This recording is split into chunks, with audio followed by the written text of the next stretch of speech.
Jake Morrison stood on the observation deck of the transport ship and watched the last group of humans board the evacuation vessels.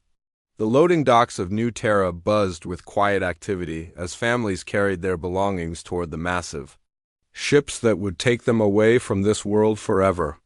Children held tight to their parents' hands while adults moved with the calm efficiency that had become humanity's trademark over the past 2 centuries in space.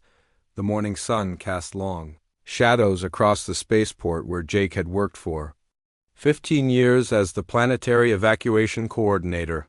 He had never imagined he would actually need to use the evacuation plans he had spent so much time creating. The plans had been made just in case of natural disasters or hostile attacks, not because an entire species was choosing to leave the galaxy behind.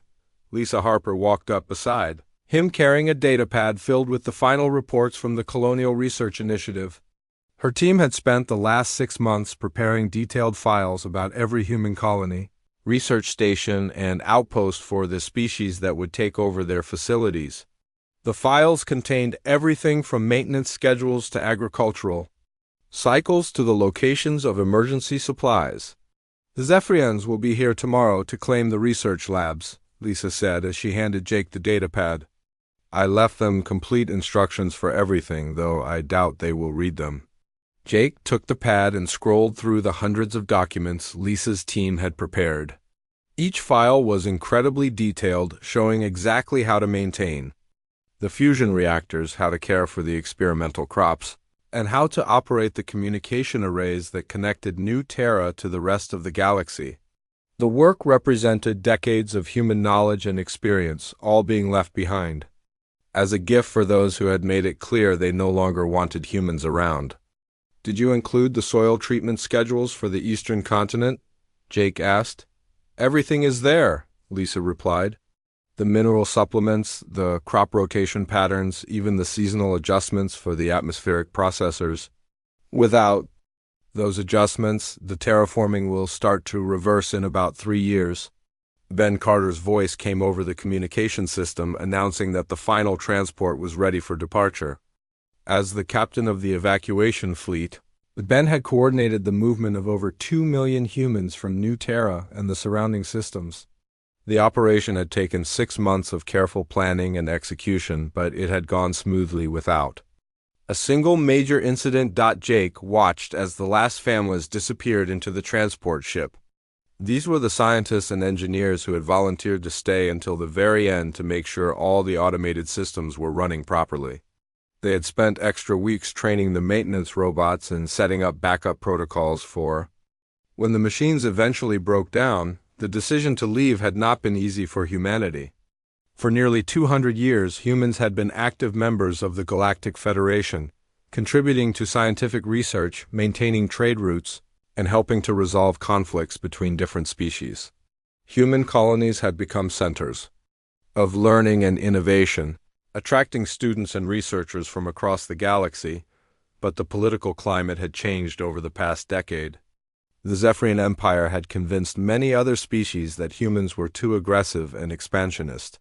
They pointed to humanity's rapid colonization of new worlds and their powerful military as evidence that humans posed a threat to galactic stability. Fear and suspicion had replaced the cooperation and friendship that had once existed. High Chancellor Vextar of the Zephyrians had made speech after speech in the Federation Council about the human problem. He claimed that humans consumed too many resources, expanded too quickly, and maintained military forces that were unnecessarily large. Other species began to believe these claims, especially when the Zephyrians offered them better trade deals and political advantages if they supported restrictions on human activities. The final straw had come when the Federation Council voted to limit human expansion to their current territories and reduce their military by 70%. The vote had passed by a large margin, with only a few species supporting humanity's position.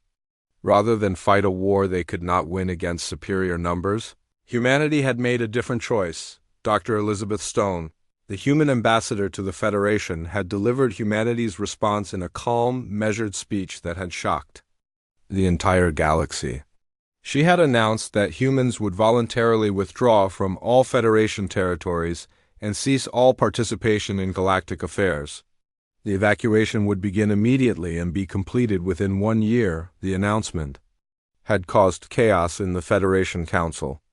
Many species had expected humans to protest, negotiate, or even threaten war. Instead, humanity had simply accepted the decision and chosen to leave peacefully.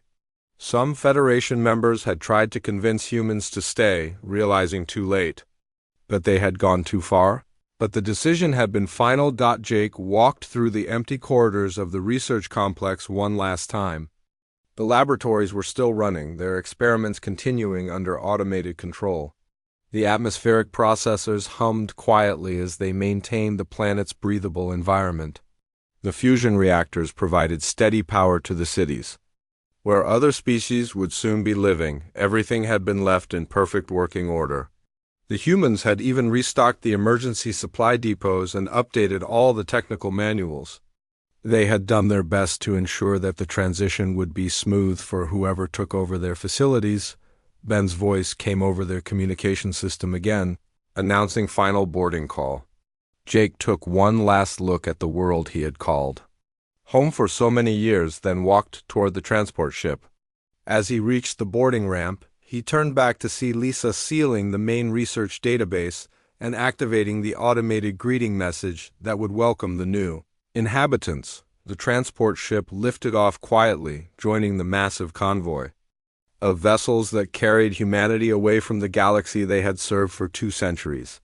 Behind them, they left perfectly functioning colonies, detailed instruction manuals, and the hope that the species who had rejected them would find the peace they claimed to want. As New Terra grew smaller in the viewports, Jake wondered if the galaxy truly understood what it was losing. Humans had been more than just another species in the Federation.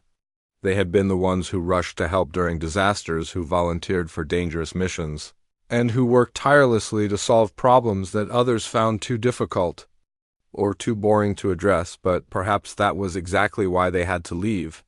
The galaxy had made its choice, and now humanity would find a new path among the stars, far from those who feared what they did not understand. Ambassador Kethra of the Melodic Consortium stepped off the landing shuttle onto the surface of Haven's Rest, breathing in the sweet air of what had once been humanity's most successful agricultural world. 5 years had passed since the humans had quietly departed from the galaxy, and the Federation had finally decided to begin resettling the abandoned colonies. The Consortium had won the rights to Haven's Rest through a competitive bidding process that had taken 2 years to complete. The spaceport where Kethra landed looked exactly as the humans had left it. The buildings were clean and well-maintained. The landing pads were clear of debris, and the automated systems were still running. Everything seemed perfect, which made what Kethra discovered over the following days even more disturbing. Her first hint that something was wrong came when she tried to access the central computer system that controlled the planet's infrastructure. The main terminal in the command center displayed a cheerful greeting message in 17 different languages, welcoming the new inhabitants to Haven's Rest and providing basic information about the facility. But when Kethra tried to dig deeper into the system's operations, she found herself completely lost. The humans had left behind detailed instruction manuals for every piece of equipment on the planet. The manuals were written in clear, simple language and included helpful diagrams and step-by-step procedures. But something about the way humans had designed their systems made them incredibly difficult for other species to understand and operate. Alex Thompson had been the chief engineer for Haven's Rest before the evacuation. His automated maintenance protocols were still running throughout the planet, keeping the fusion reactors stable, the atmospheric processors functioning, and the agricultural systems producing food. But the protocols had been designed to run for only a limited time, and they were beginning to show signs of strain. The first major failure occurred 3 weeks after Kethra's arrival. The main fusion reactor in the capital city began experiencing power fluctuations that triggered emergency shutdown procedures. The reactor safety systems worked perfectly, preventing any dangerous radiation leaks, but the sudden loss of power left half the city in darkness. Kethra's engineering team spent 2 days trying to restart the reactor using the human instruction manuals. The manuals clearly explained the restart procedure, but they assumed a level of technical knowledge that the consortium engineers simply did not possess.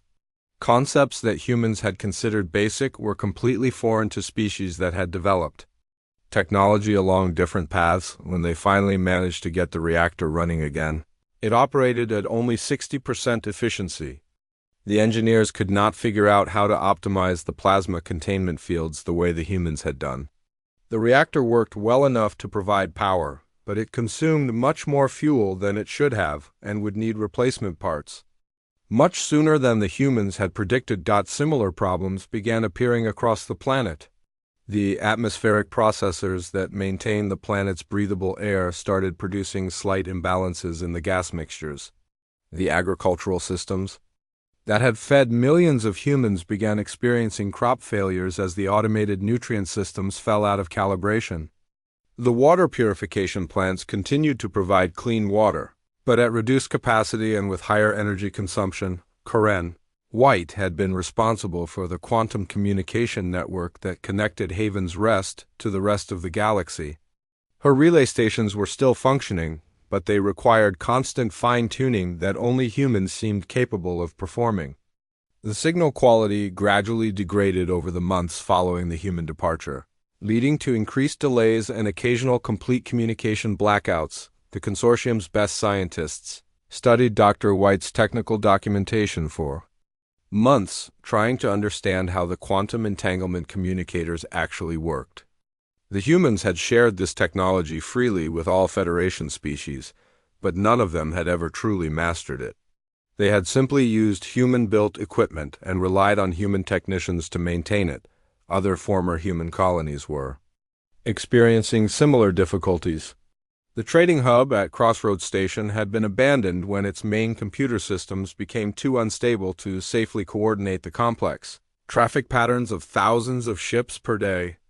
The research facility on New Geneva had been forced to shut down half of its laboratories when the climate control systems began malfunctioning. Even more troubling were the reports coming in from the Outer Rim territories.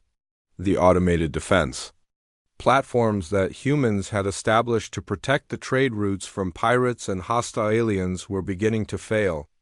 Without regular maintenance and updates, the platform's targeting systems were becoming unreliable and their power systems were slowly degrading. Captain Nashville of the Federation Security Force had been assigned to investigate the increasing number of pirate attacks on merchant vessels. Before the human departure, pirate activity had been almost non-existent in most sectors. The presence of human patrol ships and the threat of human retaliation had kept most criminal organizations in check, but now, with the human military gone and the automated defenses failing, pirates were becoming bolder. Merchant ships that had traveled safely through certain regions for decades were now being attacked on a regular basis. The remaining Federation forces were stretched thin trying to cover the territory that human ships had once protected. The economic impact was becoming impossible to ignore. Shipping costs had increased dramatically as merchants demanded higher insurance rates and hired private security escorts. Several important trade routes had been abandoned entirely when the risks became too great. Worlds that had prospered under human protection were becoming isolated and economically depressed. High Chancellor Vextar of the Zephyrian Empire continued to insist that these were minor problems that would be resolved once other species adapted to managing the former human territories. He pointed out that Zephyrian technology was superior to human designs and that the Empire's engineers would soon have everything running better than the humans ever had, but even the Zephyrians were struggling with problems they had not anticipated. Their attempts to reverse engineer human fusion reactor designs had resulted in several catastrophic failures that had destroyed entire research facilities. Their efforts to improve human agricultural systems had led to widespread crop failures on 2 of their newly claimed worlds. The truth was becoming clear to those willing to see it. Though few wanted to admit it publicly, humans had not just been another species in the Federation. They had been the mechanics, the troubleshooters, and the problem solvers. Their technology had seemed simple on the surface, but it was built on principles and approaches that other species found nearly impossible to replicate. Dr. Michelle Davis had been humanity's leading expert in interspecies medicine. Before the evacuation, she had developed treatments for dozens of diseases that affected multiple galactic species. Her research labs had produced medicines that were distributed throughout the Federation, saving millions of lives each year, but the production of those medicines had required human oversight and expertise. The manufacturing processes involved hundreds of small adjustments and quality control measures that humans had performed intuitively, but that other species found extremely difficult to manage. Within a year of the human departure, several important medicines were no longer available, and disease outbreaks were beginning to occur on worlds that had been healthy for generations. As Kethra stood in the control room of Haven's Rest, watching her engineers struggle with systems that humans had operated effortlessly, she began to understand the true magnitude of what the galaxy had lost. The humans had not been conquerors or threats. They had been the invisible foundation that had held galactic civilization together, but it was too late for such realizations. Humanity was gone, vanished into the vast emptiness between the galaxies, and the cracks in the foundation were beginning to show. Ryan Scott had been the colony administrator for New Geneva, one of humanity's most remote settlements near the galactic rim. 10 years had passed since he and his people had quietly packed their belongings and departed for unknown regions of space, leaving behind a thriving world with perfect infrastructure and detailed emergency protocols. Now, as seismic activity shook the planet's crust, those protocols were about to be put to the ultimate test. The Volcanic Research Institute on New Geneva had been monitoring underground activity for months. The human-designed early warning systems had been faithfully recording tremor patterns and gas emissions, storing the data in automated systems that continued to function long after their creators had gone. But the new inhabitants of New Geneva, a coalition of 3 different species, had never bothered to learn how to interpret the warnings. Dr. Yithrun of the Academic Collective had been appointed as the planet's new chief scientist. She was brilliant by the standards of her people, with advanced degrees in geology and atmospheric science. But as she stared at the readouts from Ryan's monitoring stations, she realized that human science operated on principles that her education had never covered. The warning systems were flashing red alerts about magma chamber pressure and tectonic instability. The computer models showed clear predictions of volcanic eruptions within the next 72 hours. But the evacuation procedures that Ryan had created assumed a level of coordination and decision-making speed that the current planetary government simply could not achieve. The 3 species that now shared New Geneva operated by consensus, with every major decision requiring lengthy debates and careful consideration of each group's cultural values. This approach had worked well for minor administrative matters, but it was completely inadequate for responding to a natural disaster that would not wait for political discussions. The first eruption began on a Tuesday morning, exactly as Ryan's computer models had predicted. Mount Hador, the largest volcano on the southern continent, exploded with tremendous force, sending ash clouds high into the atmosphere and triggering earthquakes across the entire region. The automated emergency broadcast system activated immediately, sending out evacuation orders in 17 different languages, but the evacuation routes that Ryan had carefully designed were based on human transportation methods and human response times. The hover vehicles that humans had used to carry large loads quickly over rough terrain. The current inhabitants relied on slower, more cautious transportation that could not handle the emergency evacuation loads. Moreover, the evacuation plans assumed that people would respond immediately to emergency orders without debate or hesitation. Humans had trained for disaster scenarios and understood the importance of following evacuation procedures precisely. The new inhabitants, however, had cultural traditions that required family consultations and community discussions before making major decisions. The result was catastrophic. While Ryan's warning systems had provided 72 hours of advance notice, it took the planetary government 18 hours just to agree that an evacuation was necessary. By the time evacuation orders were actually issued, the volcanic ash was already disrupting air travel and the secondary. Earthquakes were damaging transportation infrastructure. Entire cities that could have been safely evacuated were trapped by their own indecision. Thousands of beings died in disasters that Ryan's protocols could have prevented if anyone had been willing and able to follow them. The tragedy was made worse by the fact that all the tools for survival had been there, ready and waiting, but no one had known how to use them effectively. Similar disasters were occurring throughout the galaxy as the infrastructure that humans had built and maintained began to fail without proper care. The trade route through the Kepler Nebula, which had been humanity's greatest engineering achievement, was becoming increasingly dangerous as the navigation beacons failed one by one. Captain Jenny Price had spent 12 years maintaining that route, personally overseeing the placement and calibration of each beacon. The route cut travel time between the galactic core and the outer rim by 60%, making trade and communication possible between regions that had been separated by months of travel. But the beacons required constant adjustment to account for the nebula's changing electromagnetic fields. Without human maintenance, the beacons were drifting out of alignment. Ships that attempted to use the route were getting lost in the nebula's interference, and several vessels had been destroyed when they collided with hidden obstacles. The galactic shipping companies had no choice but to abandon the route and return to the longer, more expensive paths that had been used before humans had made the shortcut possible. The economic impact was devastating. Shipping costs increased by 300% for goods traveling between the core worlds and the rim territories.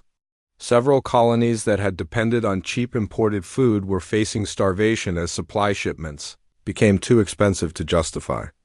The galactic economy, which had grown accustomed to the efficiency that human engineering had provided, was collapsing under the weight of its own inefficiency. Dr. Michelle Davis's medical research had been keeping several galactic plagues under control through regular distribution of preventive treatments. Her laboratories had produced vaccines and medications that were taken for granted by billions of beings across hundreds of worlds. But the complex biochemical processes required to manufacture these medicines had proven impossible for other species to replicate. The first major outbreak occurred on Harmony Station, a massive space habitat that housed representatives from 47 different species. The station had been one of humanity's greatest diplomatic achievements, a place where different cultures could meet and work together in a carefully controlled environment. Dr. Davis had spent years developing air filtration systems and medical protocols that prevented disease transmission between species with very different biologies.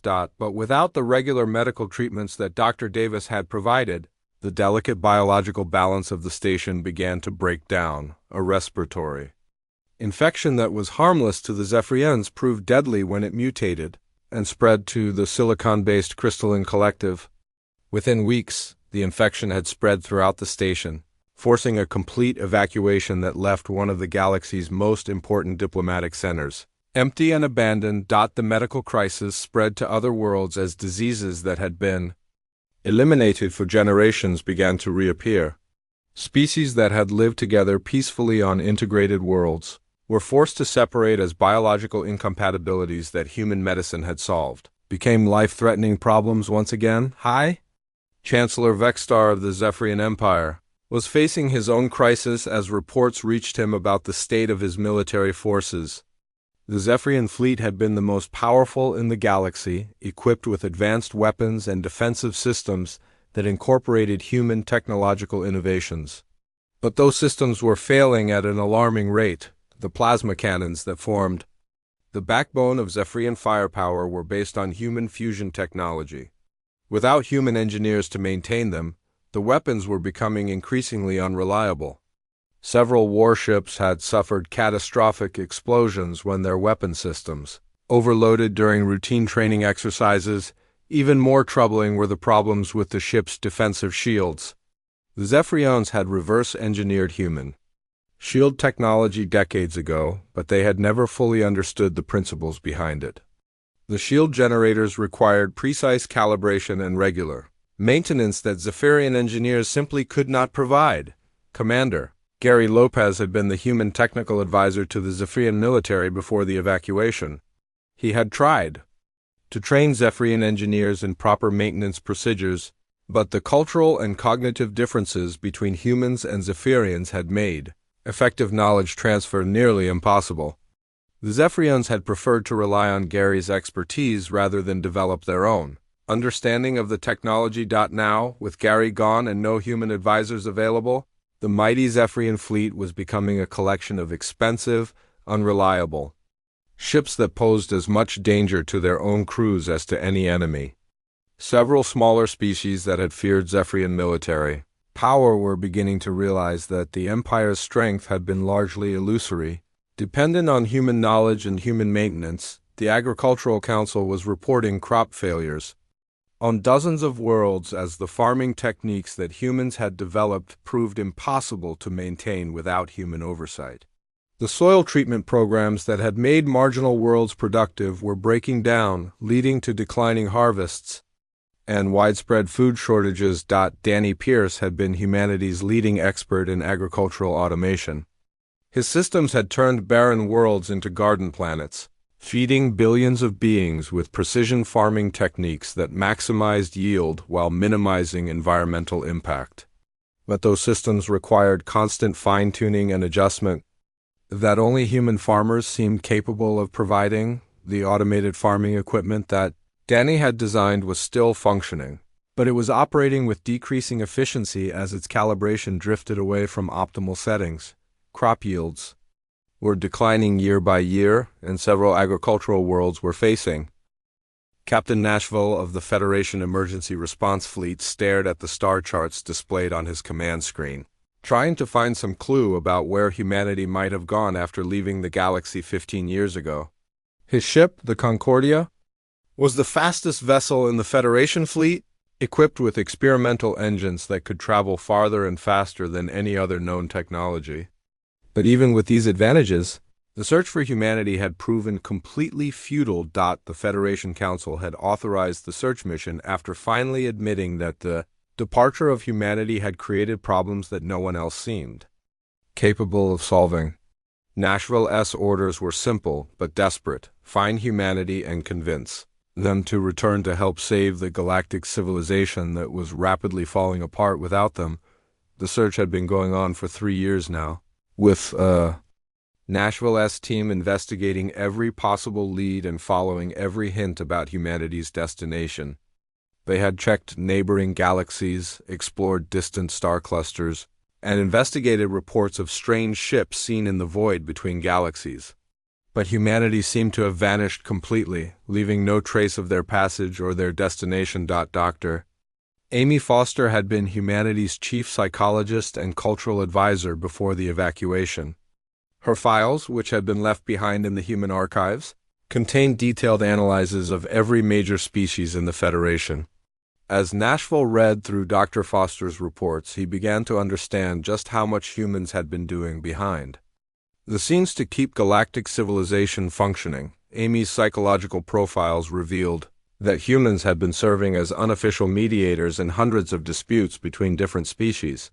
Their natural curiosity and empathy had made them excellent at understanding the cultural and emotional needs of very different alien minds. They had prevented wars, resolved trade disputes, and helped establish diplomatic relationships that other species had thought impossible. But more than that, Amy's files showed that humans had been carefully managing the complex web of relationships that held the Federation together. They had known which species were likely to come into conflict and had worked quietly to prevent those conflicts from escalating. They had understood which economic arrangements were sustainable and which would lead to resentment and instability. Without human mediation, the careful balance that had maintained galactic peace for 2 centuries was breaking down. Old rivalries were resurging, trade agreements were collapsing, and several regions were on the brink of open warfare. The Federation Council was spending more time dealing with internal conflicts than addressing the infrastructure problems that were crippling galactic civilization. Professor Yithron of the academic Collective had been leading a massive research project to reverse engineer human technology and figure out how to maintain the systems that humans had left behind. Her team included the brightest scientists from dozens of different species, all working together to understand principles that had seemed simple when humans were around to explain them. But the more they studied human technology, the more they realized how fundamentally different human thinking was from the thought processes of other species. Humans approached problems with intuitive leaps and creative solutions that followed no logical pattern that other species could understand or replicate. Take the water purification system on New Geneva, for example. Danny Pierce had designed a system that could clean the water supply for a city of 2 million beings using a combination of filtration, chemical treatment, and biological processing. The system worked perfectly and had been operating flawlessly for over 20 years, but when Professor Yithran's team tried to understand how the system actually worked, they discovered that it required 847 different micro-adjustments every single day. These adjustments accounted for changes in water temperature, mineral content, bacterial levels, and dozens of other variables that affected water quality. The adjustments had to be made at precise times and in exact amounts, or the entire system would gradually degrade and eventually fail. The humans who had operated the system had made these adjustments automatically, without even thinking about them. They had developed an intuitive understanding of the system's needs that allowed them to keep it running smoothly with minimal effort. But when other species tried to maintain the system using written procedures and computer calculations, they found it nearly impossible to achieve the same results. Similar problems existed with every piece of human technology. The fusion reactors required constant fine-tuning that humans had performed naturally, but that other species had to calculate laboriously.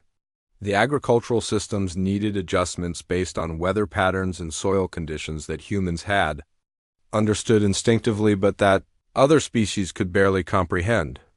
The communication networks that connected the galaxy were failing as the quantum entanglement relays drifted out of synchronization. Dr. Corinne White had maintained these networks through a combination of technical knowledge and what other species could only describe as intuition. She had been able to sense when the quantum fields were becoming unstable and make the necessary adjustments before problems became serious. Without her expertise, and without any human technicians to replace her, the Galactic communication network was slowly degrading. Messages that had once traveled across the galaxy in minutes now took hours or days to arrive. Some regions were becoming completely isolated as their relay stations failed, and no one knew how to repair them. The economic collapse was accelerating as trade became increasingly difficult and expensive. The shipping routes that humans had established and maintained were becoming unusable as navigation beacons failed and safety systems broke down. Pirates and hostile aliens were taking advantage of the situation, attacking merchant vessels and raiding poorly defended colonies. The Zephyrian Empire, which had been the driving force behind humanity's expulsion from the galaxy, was facing its own internal crisis. High Chancellor Vexstar had been forced to admit that his military forces were no longer capable of maintaining order in Zephyrian territory. The advanced weapons and defensive systems that had made Zephyrian ships invincible were breaking down faster than they could be repaired or replaced. Commander Tony Russell had been the human military advisor who had helped the Zephyrians integrate human weapons technology into their fleet. He had warned them that the systems required specialized maintenance and regular upgrades, but the Zephyrians had been confident that their own engineers could handle such tasks. They had been wrong. Zephyrian warships were experiencing catastrophic system failures on a regular basis. Plasma cannons were exploding during combat exercises. Shield generators were overloading and causing electrical fires, and navigation systems were becoming so unreliable that several ships had become lost in space. The mighty Zephyrian fleet was becoming a liability rather than an asset. Even worse, the smaller species that had once feared Zephyrian power were beginning to challenge Zephyrian authority. The Crystalline Collective had refused to honor trade agreements that favored the Empire. The Melodic Consortium had withdrawn from defense treaties that had given Zephyrians control over strategic territories. Several rim worlds had declared independence and were successfully resisting Zephyrian attempts to reassert control. The medical crisis was reaching catastrophic proportions as diseases that had been eliminated for generations began spreading. Throughout the galaxy, Dr. Michelle Davis's research facilities had been producing vaccines and treatments that had protected billions of beings from deadly infections. But without her expertise, the production of these vital medicines had stopped completely. Plague outbreaks were occurring on dozens of worlds, as immune systems that had been protected by human medicine became vulnerable to diseases that their ancestors had survived only through natural selection.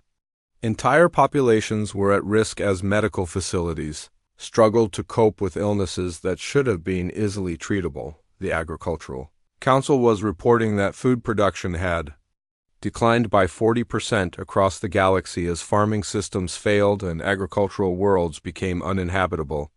Several heavily populated worlds were facing starvation as their food supplies dwindled and import costs became prohibitively expensive.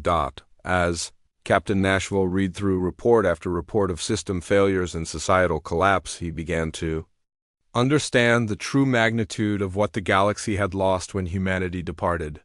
Humans had not been conquerors or threats to galactic stability. They had been the invisible foundation that had made galactic civilization possible. Their technology had not been superior because it was more advanced, but because it was designed by minds that thought differently, that approached problems from angles that other species could not even imagine.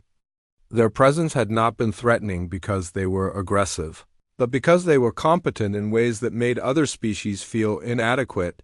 The galaxy had driven away its protectors, its builders and its problem solvers because it had been afraid of their competence and resentful of their success.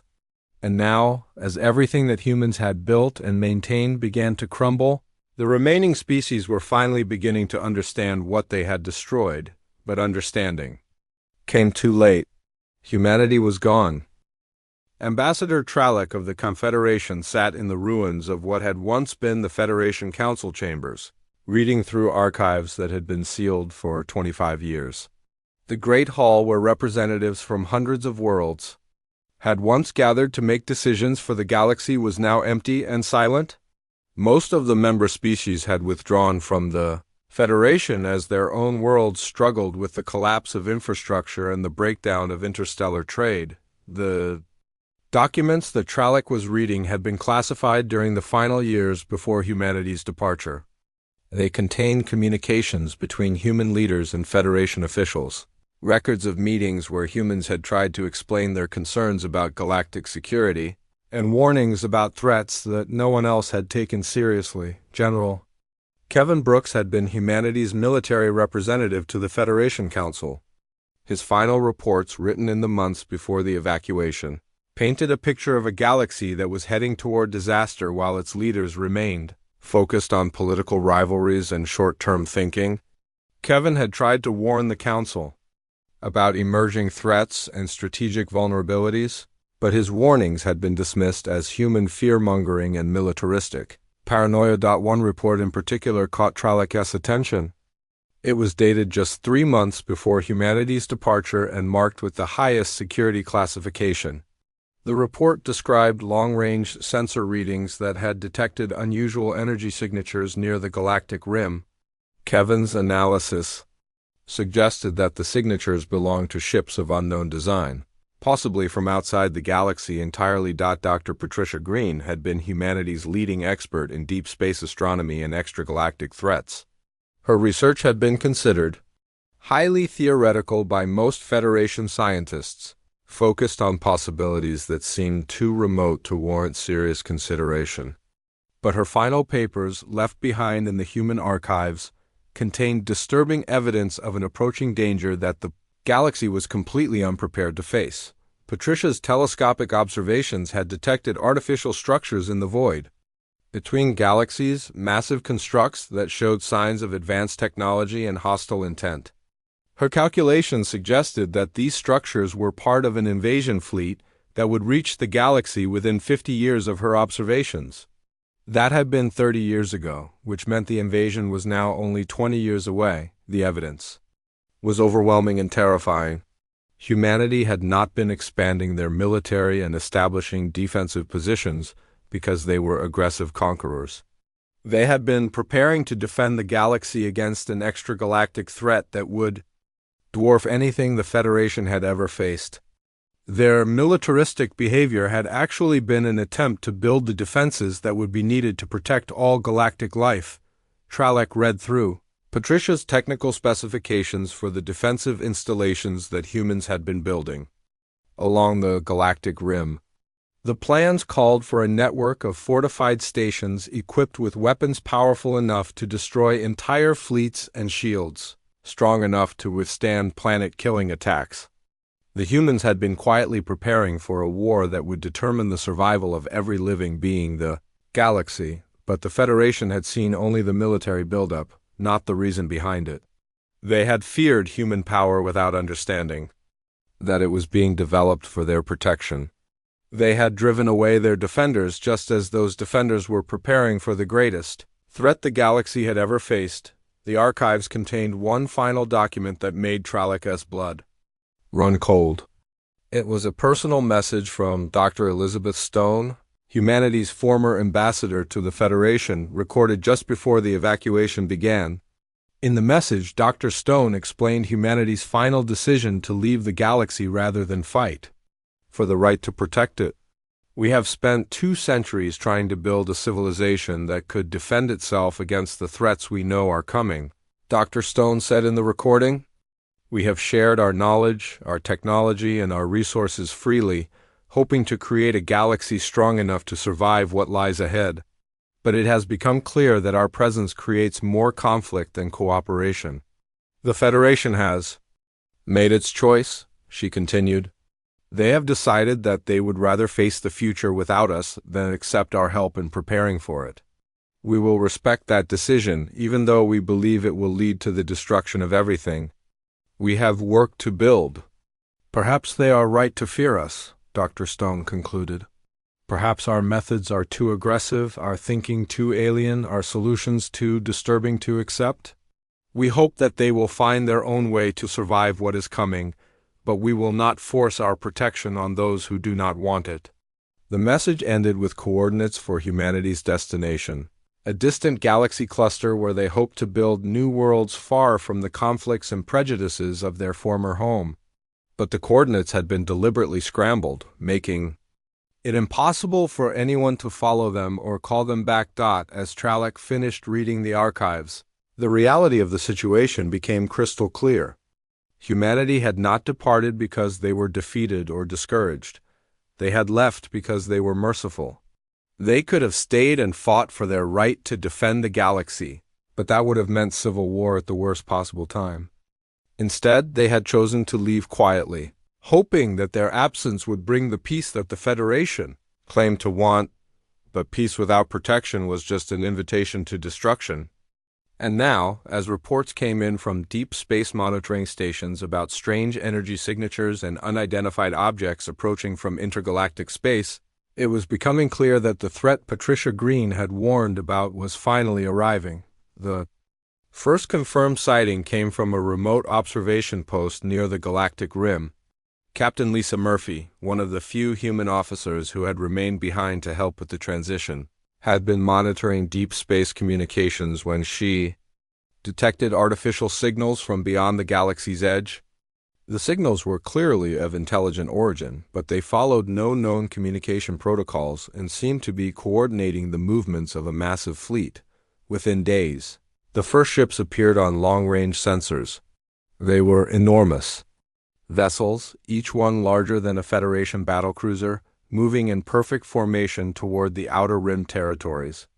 Their technology was unlike anything the galaxy had ever seen, incorporating energy sources and propulsion systems that violated several fundamental laws of physics as the Federation understood them. The invasion had begun, and the galaxy was completely unprepared to resist it. The defensive installations that humans had been building had been abandoned and left to decay. The military alliance that humans had been trying to create had never been formed. The technological advances that humans had been developing to counter extragalactic threats had been lost when their creators departed. High Chancellor Vextar of the Zephyrian Empire was among the first to understand the magnitude of the disaster. His reduced and poorly maintained fleet was no match for even a single invader ship, let alone the thousands that were approaching. The weapons and defenses that had made Zephyrian ships powerful against galactic opponents were useless against technology that operated on completely different principles. The invaders swept through the Outer Rim territories like a force of nature, destroying everything in their path and leaving only empty space behind. Worlds that had taken millennia to develop were reduced to cosmic dust in a matter of hours. Entire civilizations that had existed for thousands of years were extinguished without even the chance to surrender.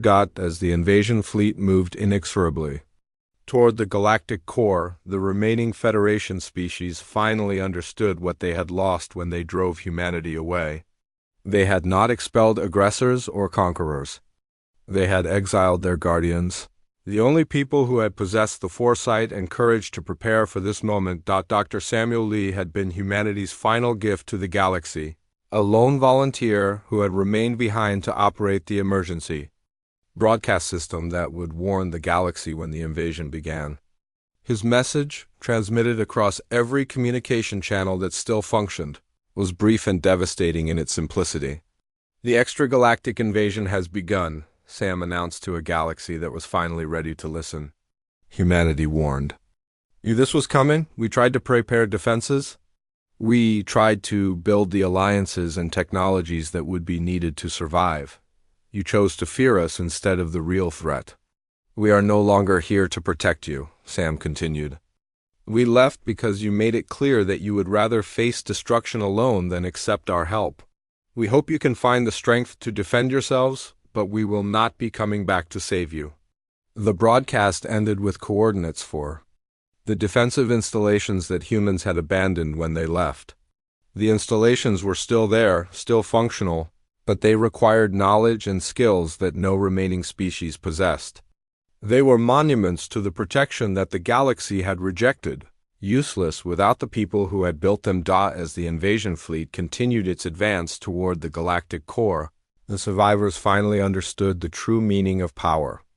The advanced technology and superior numbers that they had used to intimidate humanity meant nothing against